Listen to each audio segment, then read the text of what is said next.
Bismillahirrahmanirrahim. Kali ini Ibu akan menerangkan mengenai sifat koligatif larutan elektrolit. Kalau yang kemarin-kemarin kita pelajari adalah sifat koligatif untuk larutan non-elektrolit. Sekarang kita pelajari sifat koligatif larutan elektrolit. Untuk memahaminya, Ibu membuat sebuah tabel yang berisi beberapa macam larutan. Yang pertama di sini ada larutan urea, glukosa, NaCl, KNO3, CaCl2. Mempunyai kemolaran yang sama-sama 0,1. Kemudian kita lihat titik didihnya. Titik didihnya nanti didapatkan hasilnya beragam. Ya, untuk larutan non-elektrolit yang dua ini mempunyai kenaikan titik didih 0,052 derajat Celcius. Kemudian penurunan titik bekunya untuk urea dan glukosa dengan konsentrasi yang sama, nilainya juga sama, 0,186 derajat Celcius. Kemudian kita lihat untuk NaCl, KNO3, CaCl2, ini adalah larutan elektrolit dengan konsentrasi yang sama. Maka kenaikan titik didihnya nanti adalah lebih tinggi dibandingkan dengan yang non-elektrolit. Nampak di sini ya, 0,1 kenaikan titik didihnya untuk yang bertiga ini. Ulangi, untuk yang dua ini NaCl, KNO3 mempunyai titik didih yang sama, kenaikan titik didih yang sama yaitu 0,1.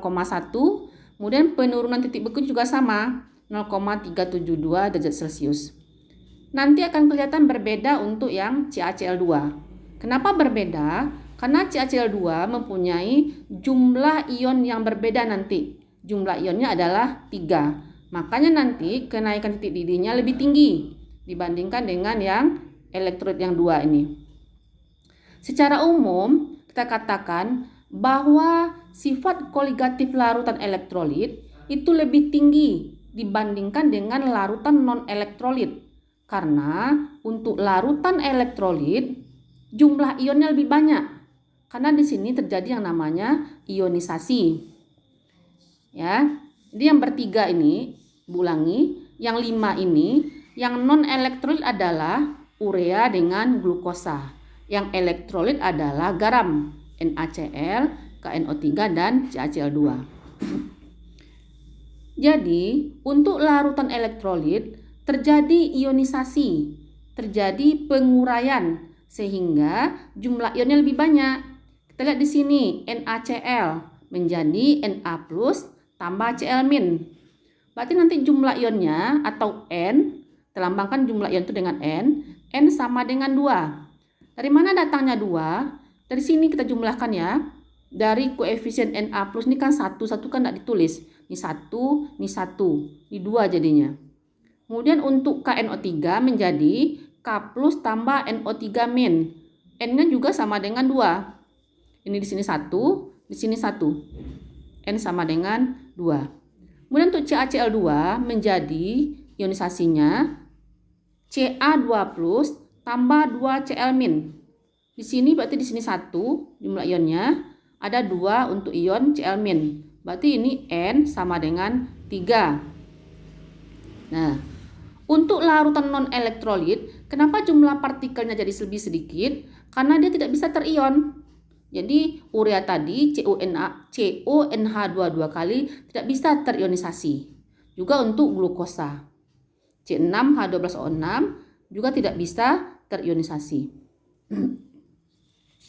Jadi secara kesimpulannya tadi, harga sifat koligatif untuk larutan elektrolit lebih tinggi dibandingkan dengan larutan non-elektrolit karena larutan elektrolit mempunyai jumlah partikel yang lebih banyak karena terjadinya peristiwa ionisasi. Nah, secara matematik, untuk larutan elektrolit harus dikalikan dengan faktor Van Hoff, lambangkan dengan I. Di rumus kita yang kemarin-kemarin, kalau untuk larutan elektrolit kan cuma delta TB sama dengan MKB. Sekarang karena dia elektrolit, ditambah dengan faktor Van Hoff.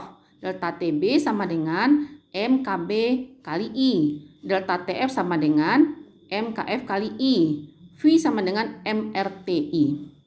Untuk I, kita cari dengan rumus 1 tambah N kurang 1 kali alfa.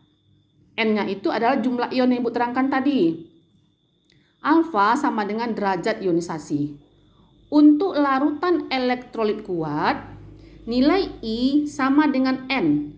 Yang elektrolit kuat itu kalau Anda ingat adalah asam kuat, basa kuat, kemudian garam. Bu terangkan cara menghitung jumlah ion. Ya, cara menghitung jumlah ion. Jadi untuk buat dulu ionisasinya. KNO3 K plus tambah NO3 min. Berarti N sama dengan 2 kata Ibu tadi ya. Nih di sini 1, di sini 1. N sama dengan 2. Di N sama dengan 2. Kita lihat untuk yang ini lagi. Nih BaNO3 2 kali barium nitrat. Ba 2 plus ditambah ini 2 NO3 min. Maka N sama dengan ini 1, ini 2, berarti menjadi 3. MgCl2 Mg2 plus ditambah 2Cl min.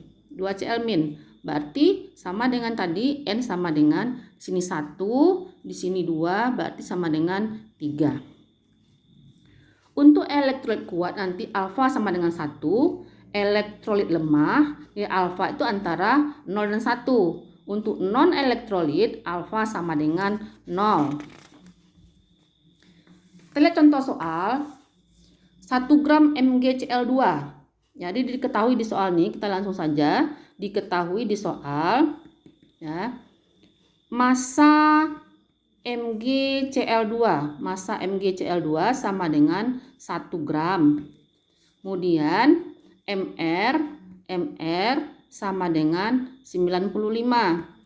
Dilarutkan dalam 500 ml larutan, berarti volume larutan sama dengan 500 ml. 500 ml. Alfa sama dengan 0,9. Kelihatan di sini bahwa MgCl2 mempunyai alfa sama dengan 0,9, berarti dia adalah elektrolit lemah, dikasih 0,9. Nah, ditanya maka tekanan osmotik, berarti ditanya V pada suhu 25 derajat Celcius. Berarti T sama dengan 25 ditambah 273 sama dengan 298 derajat Kelvin. Dah. Kemudian zatnya tadi kan MgCl2.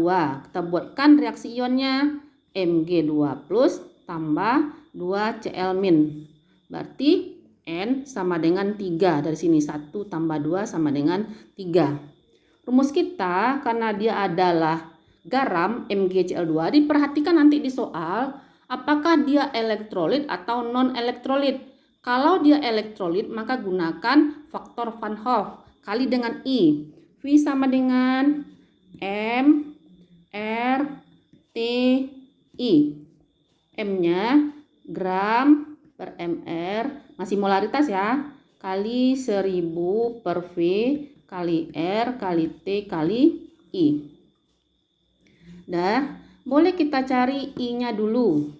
I sama dengan 1 tambah N kurang 1 dikali alfa. 1 tambah N-nya berapa tadi? N-nya 3. 3 kurang 1 dikali alfa. 1 tambah 2 kali alfanya 0,9. Berarti 1 tambah 1,8. Berarti 2,8 nilai I-nya. Masuk sini.